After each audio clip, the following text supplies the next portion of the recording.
Hello friends and welcome to my new video. Today's video is another episode of my 90s vinyl series and my ongoing effort to rediscover some classics from the 90s. And in today's video I'm going to show some soundtracks but also various genres of music, and I can't wait to start. Let's go. What we do here is go back.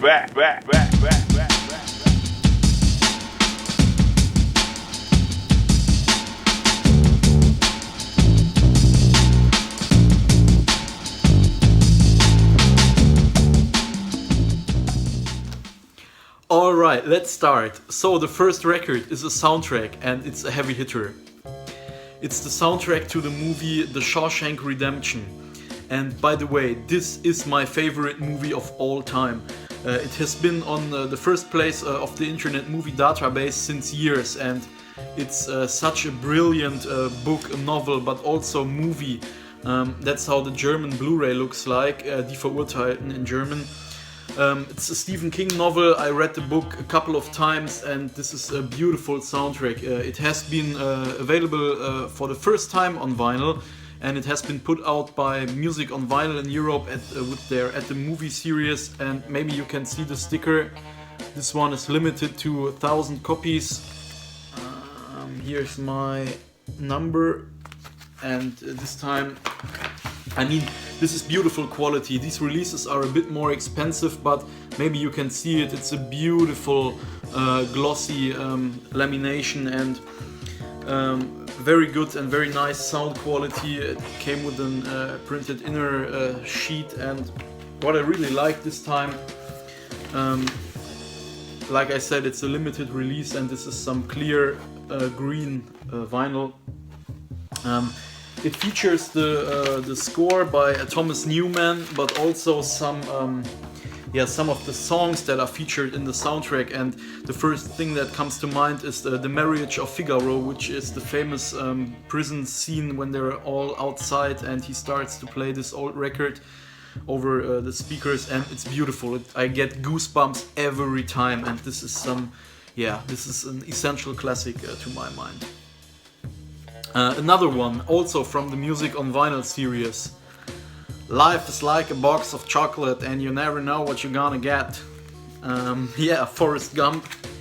Also timeless classic. This is the German Blu-ray, and this is titled 32 American Classics on 2 LPs, and I'm sure you all know the track list, but there is not a single bad song on this one, and I'm really happy to add this one to the collection. And it's just so much fun listening to this kind of soundtrack or sampler in a way, because you pretty much get an idea of the history and the development of music, especially with American artists, and beautiful soundtrack.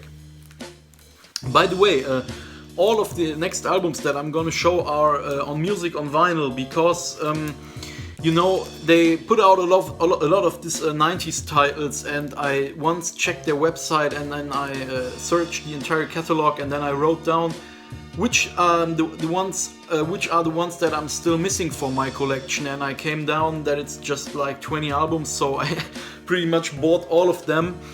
And this is also one of my all-time favorites, Alice in Chains MTV Unplugged, released in 1996, and to my mind this and Nirvana's Unplugged are the two best concerts that were ever recorded in this series. And this is also an audiophile highlight, because I read in the Steve Hoffman internet board that they found the old platters and they used the old lacquers to press this Music on Vinyl edition, and it sounds beautiful.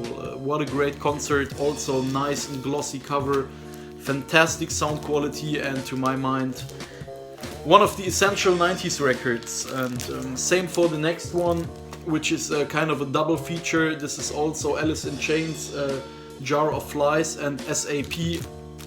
It's like a double LP. A beautiful album, also an essential grunge classic. Love this one from start to finish, and I'm happy that I finally added this one to the collection, because it was really like a big classic missing. Same for the next one. I also bought the Fugees, the score I listened to this one the other night, and Ready or Not, of course, Fugees, and of course No Woman No Cry, the score, and yeah, I mean, this is Killing Me Softly, of course.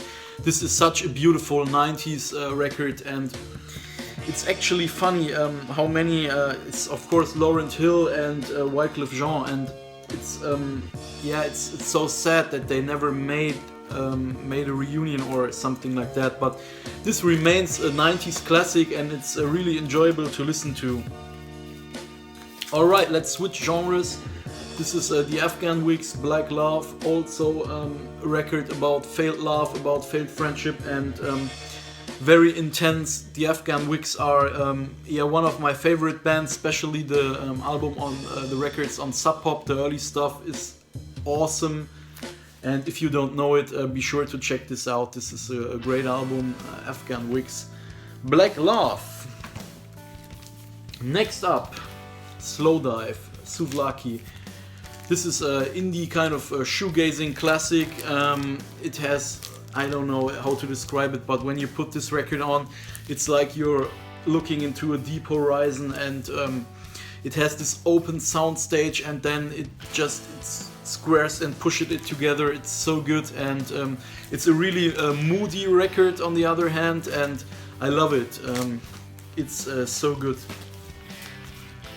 Next one, Screaming Trees, and this one is called Uncle Anesthesia.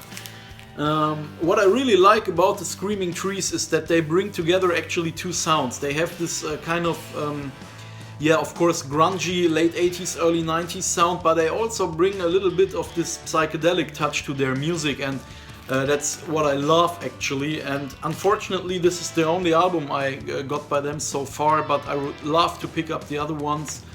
Really cool cover art, love this one, and yes, music on vinyl did a great job. I mean, talking about music on vinyl in general, to my mind, it's yeah, it's a good reissue label for this 90s classics, but I wouldn't buy classic 60s or 70s albums. But sometimes you don't have a choice, and I have some really good ones, and I have some ones that aren't that good, but in general, they are really cool to my mind.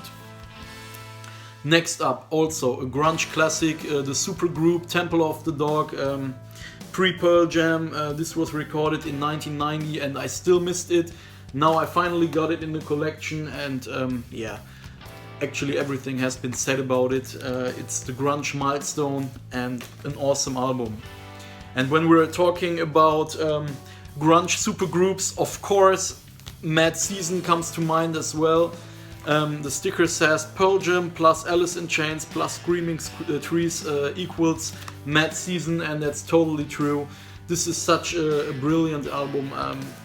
Yeah, very sad story behind it, but the only thing I don't understand, and I never understood that, is why they didn't use the bigger cover artwork.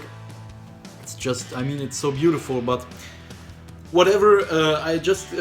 I'm happy to add this to the collection, and it sounds great. There is another reissue, I think, but I'm really happy with this one.